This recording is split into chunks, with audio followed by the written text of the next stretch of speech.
Quando os ponteiros se encontram e que nós ouvimos as 12 badaladas.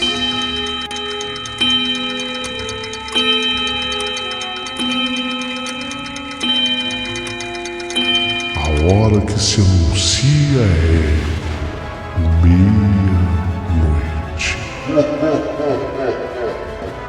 Uma hora em que tudo pode acontecer, inclusive nada. Mas hoje, muitos acontecimentos. Vamos à história de hoje.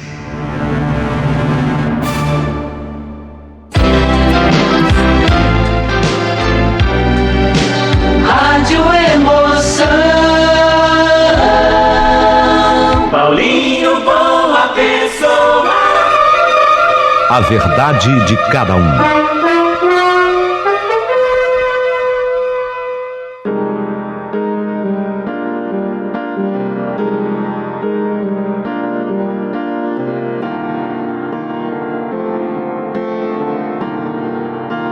Meu querido amigo Paulinho Boa Pessoa, a minha mãe e a mãe do Afonso sempre foram muito unidas, as duas. A mamãe, eu vou colocar assim o nome da minha mãe para que vocês compreendam, assim como vou colocar o nome também da mãe do Afonso. A minha mãe chama-se Laura, a minha mãe é Dona Laura. E a mãe do Afonso é Guiomar. Então a minha mãe, Dona Laura, com a mãe do Afonso, a Dona Guiomar, sempre foram muito unidas. As duas eram amigas e vizinhas e trabalharam juntas, estudaram juntas. A minha mãe, inclusive, a Dona Laura, ela engravidou na mesma época que a mãe do Afonso também havia engravidado. Então Laura e Guiomar ficaram grávidas na mesma época. As duas viviam brincando uma com a outra, dizendo que se nascesse um menino e uma menina, com certeza seriam namorados e se casariam. Prometeram. A minha mãe prometeu para Dona Guiomar e a Dona Guiomar prometeu para minha mãe: olha, meu filho vai casar com a sua filha. Minha filha vai se casar com o seu filho. Afonso e eu nascemos com uma diferença de apenas 4 dias. Eu nasci a 7 de agosto de 1980 e o Afonso no dia 10 de agosto de 1980. Fomos criados juntos, brincávamos juntos, estudávamos na mesma escola, inclusive, e conforme o tempo passava, ficávamos cada vez mais apegados um ao outro. Quando eu era uma garotinha de apenas 4 anos, eu achava que o Afonso era meu irmãozinho. E me lembro que o dia que a minha mãe me explicou que ele não era meu irmão, eu fiquei muito triste, chorei muito. Mas aí ela me disse brincando que ele não era meu irmãozinho, mas que logo que eu ficasse uma mocinha, que Afonso, ele iria se tornar meu namoradinho. Já pensou? Olha o que minha mãe falava pra mim. E então eu fiquei toda feliz de novo. Na minha cabeça de criança, naquela época, não me importava se eu fosse irmã do Afonso ou namorada dele. Eu queria ser alguma coisa. Eu queria que o Afonso estivesse perto de mim, porque nós éramos extremamente unidos. A exemplo do que já tinha acontecido com Dona Laura, minha mãe, e Dona Guiomar, a mãe dele. E foi dessa forma que, sempre muito unidos, o Afonso e eu completamos 17 anos de idade. E foi exatamente nessa época que toda aquela nossa amizade e união, e aquela previsão da minha mãe e da mãe dele, se transformou num sentimento lindo chamado amor. Afonso e eu começamos a namorar. Eu tinha 17 e ele idem. E confesso a você, Paulinho, que foi até meio estranho, sabe? O comecinho do namoro. Ele e eu éramos muito unidos, mas ficávamos assim um pouco envergonhados. Era um pouco estranho quando nós nos beijávamos. Dava até uma impressão de um incesto, sabe?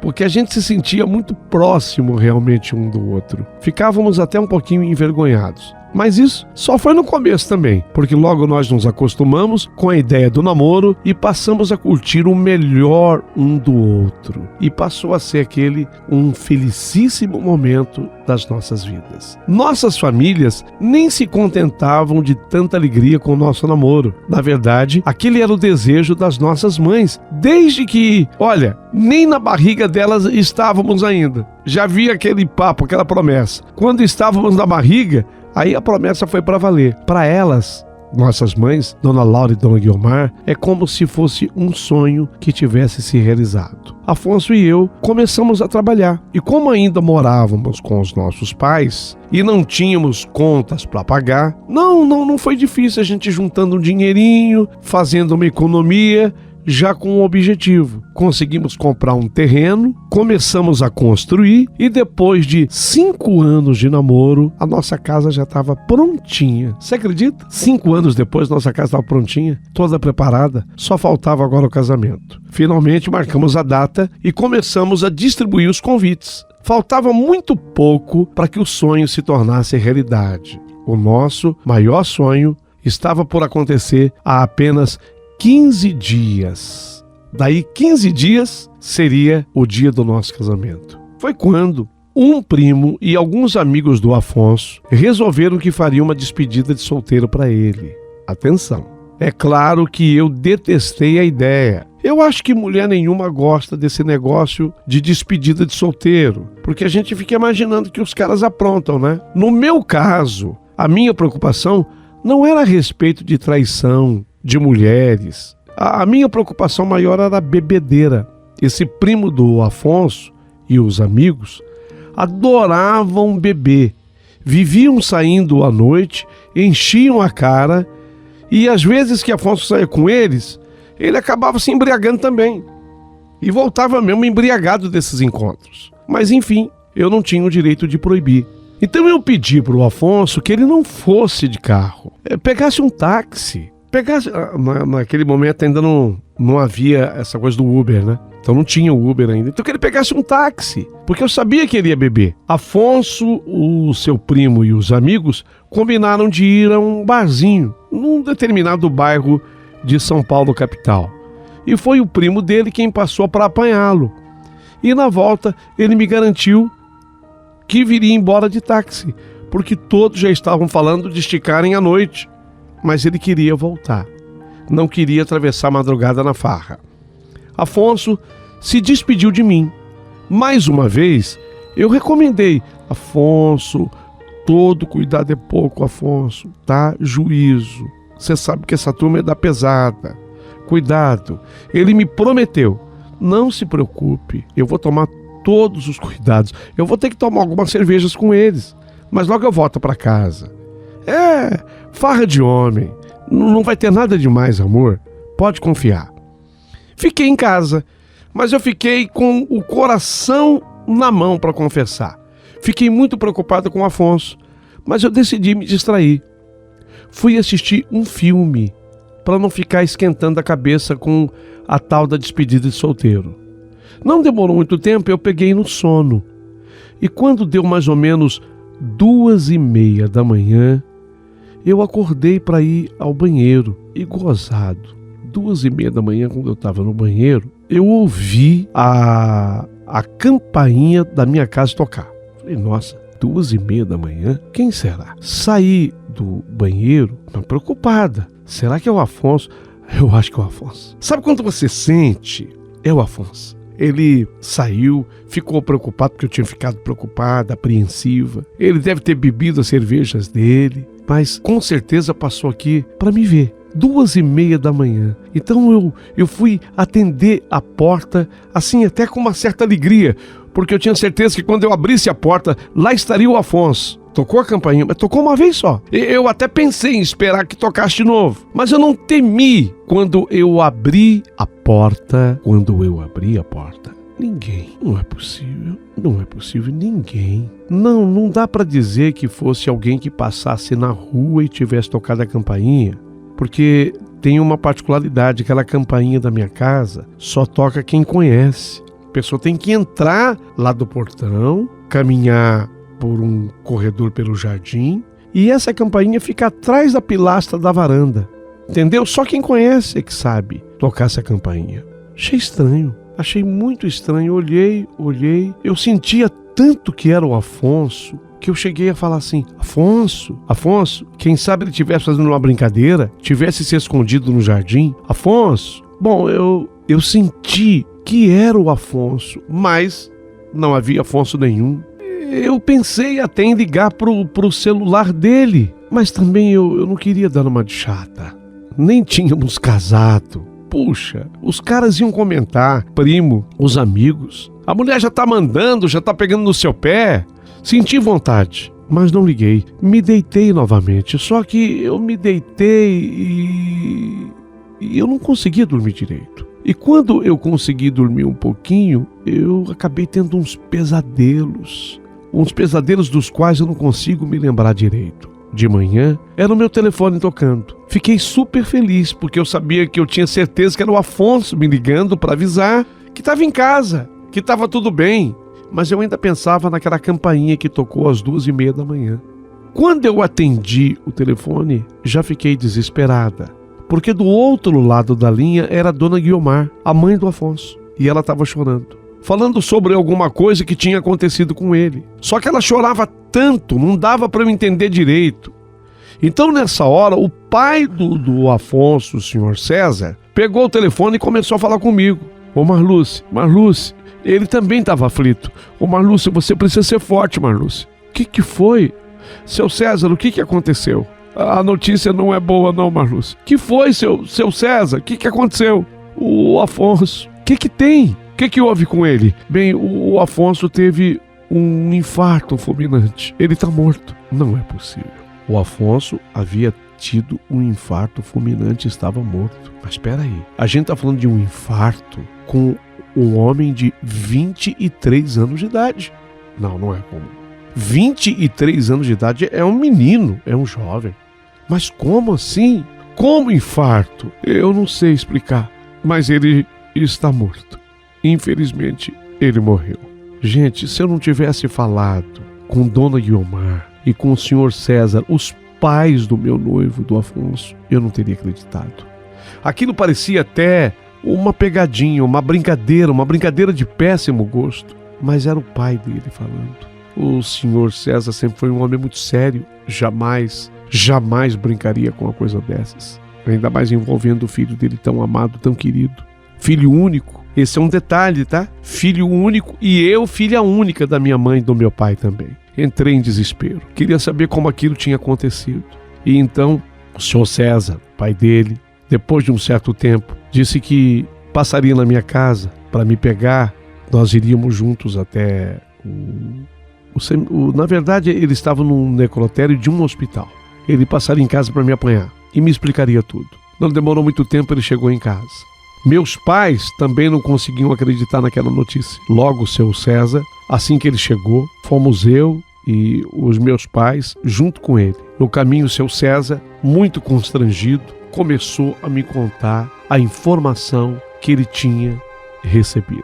Afonso e o primo e seus amigos foram realmente num barzinho primeiro, num determinado bairro. Ali, eles ficaram nesse barzinho até por volta de 1:30. De lá, todos insistiram muito e convenceram o Afonso a ir para uma boate no centro da cidade. E foi exatamente nessa boate, também conhecida como Casa de Massagem naquela época. Casa de massagem, eu sinceramente digo naquela época, porque hoje eu nem sei se existe mais. Casa de massagem. Chegou nessa tal da casa de massagem, todos ficaram bebendo, se divertindo. E num determinado momento, o Afonso escolheu lá uma garota que tinha nessa casa de massagem e foi para o quarto com ela. Acontece que no momento entre os dois, serei mais clara, no momento do sexo entre os dois, Afonso começou a sentir uma forte dor no peito, começou a virar os olhos e em seguida ele apagou.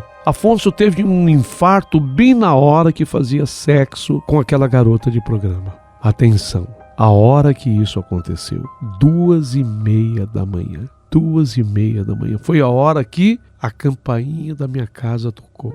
E eu senti a presença do Afonso. Na medida em que a história me era revelada, além de toda a tristeza, além de toda a dor, eu sentia arrepios por todo o meu corpo, porque eu tinha certeza absoluta que eu havia recebido a visita do Afonso naquela madrugada. Aquilo foi uma notícia horrorosa. Já não bastasse a notícia de morte dele, ainda fui obrigado a passar pelo constrangimento, um constrangimento pesado, porque ele estava, naquele momento, quer queira, quer não, me traindo. Eu, na verdade, fiquei completamente sem chão. Eu não sabia o que pensar. Eu só queria ir embora para minha casa. Eu não quis ficar ali na frente da família do Afonso. Eu estava muito envergonhada com tudo. Eu não sei o que se passou pela cabeça do Afonso para ele ir no lugar daqueles. O primo, os amigos, chamaram a responsabilidade para si. Disseram que eles convenceram o Afonso a ir até lá. Só que jamais podiam supor ou imaginar o que iria acontecer. Só sei que, nesse dia, meu sonho de casar-me com o Afonso foi destruído. Faltavam apenas alguns dias para que nós nos tornássemos marido e mulher. Nos amávamos demais. Já tínhamos a nossa casa montada. Tudo estava muito bem em nossa vida. Nós estávamos juntos havia 6 anos já. 6 anos, quer dizer, a vida inteira ficamos juntos. Mas eu digo assim, namoro, noivado e até aqueles dias antes do casamento, 6 anos juntos. Foi tudo tão trágico e vergonhoso demais. Acabei não indo ao velório. Eu não sei, talvez a juventude, 23 anos, eu havia me revoltado contra o Afonso. Eu achava que ele tivesse me traído de fato e eu preferi não ir ao velório. Não fui ao enterro do Afonso. Muita gente cobrava, perguntando: Cadê a Marluce? E eu não quis ir exatamente porque se eu fosse, imaginei na época, olha lá, aquela ali é a noiva traída, ficou viúva antes de se casar, sabe? Eu fiquei com medo disso, com vergonha disso. Só que eu nunca podia imaginar que isso fosse mexer com o outro lado do mistério. 7 dias depois da morte do Afonso, minha família resolveu ir à missa de 7º dia. Amigos, familiares do Afonso, todos foram. Eu, não. Fiquei em casa. A missa seria às 7 horas da noite daquela quinta-feira. Fiquei em casa. Toda a minha família, mamãe tentou argumentar comigo, meu pai, que eu devesse ir, mas eu ainda envergonhada não quis ir. Todos foram. Fiquei sozinha em casa. Quando deu, eles saíram por volta mais ou menos de umas 6 horas, porque havia uma distância com relação à igreja, onde seria celebrada a missa de 7º dia. Quando deu exatamente às 7 horas da noite, a campainha da minha casa tocou. Eu, na hora, imaginei que fosse até algum parente do Afonso que veio me buscar de última hora para eu ir para a tal da missa.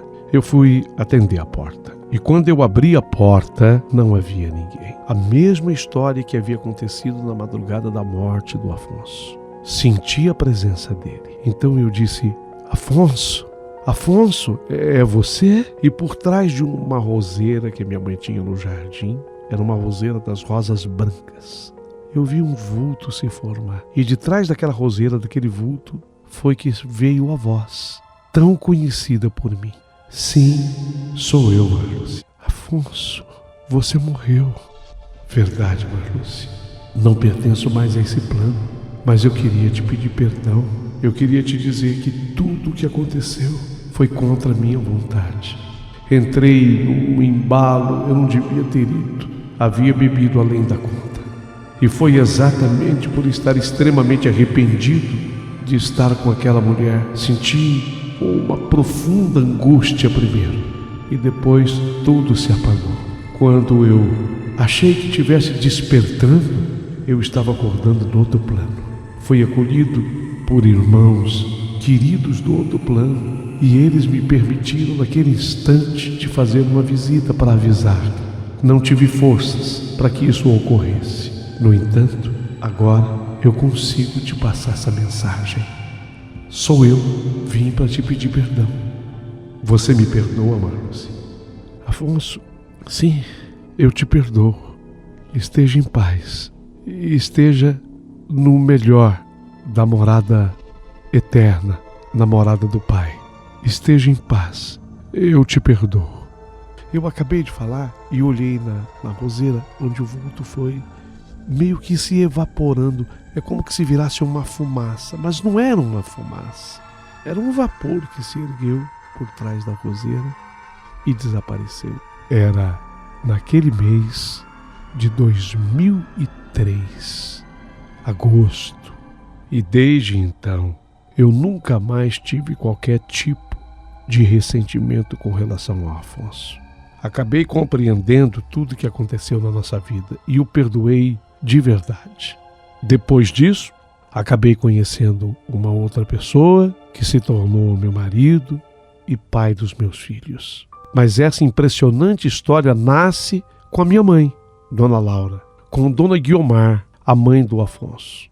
Elas prometeram os filhos de uma para outra fez a promessa de que eles se casariam, de que ficariam juntos. Eu tive que comunicá-las a respeito de tudo o que aconteceu. E depois de fazermos juntas uma visita a uma senhora espírita, foi que nós entendemos que o Afonso e eu éramos as chamadas almas gêmeas. Essa é a minha história e eu espero merecer da sua parte um comentário aqui nesse canal. Escreva de que forma você viu tudo o que eu passei. Muita gente acredita piamente em tudo como eu coloquei. E algumas pessoas acham, porque há um detalhe, antes de eu atender a porta às 7 horas da manhã no horário da missa, eu estava deitada. Então quando eu fui atender a campainha, às 7 horas da noite, eu estava deitada. Eu estava tão desgostosa que eu já havia me deitado com o objetivo até de dormir, apesar de ser 7 horas da noite. Mas eu ouvi a campainha, fui atender e tudo isso aconteceu. Tem gente que acha que eu dormi, que eu tive esse sonho. Não, foi tudo muito real. Tanto é que depois que eu vi o vulto desaparecer, eu caminhei, entrei para minha casa, refleti a respeito de tudo que eu tinha vivido, tomei uma água e depois me sentei no sofá esperando meu pai e minha mãe chegarem da missa. Quando eles chegaram, eu contei para eles tudo que havia se passado. Vocês acreditam em tudo o que eu vivi? Comentem, vou ficar esperando o comentário de vocês.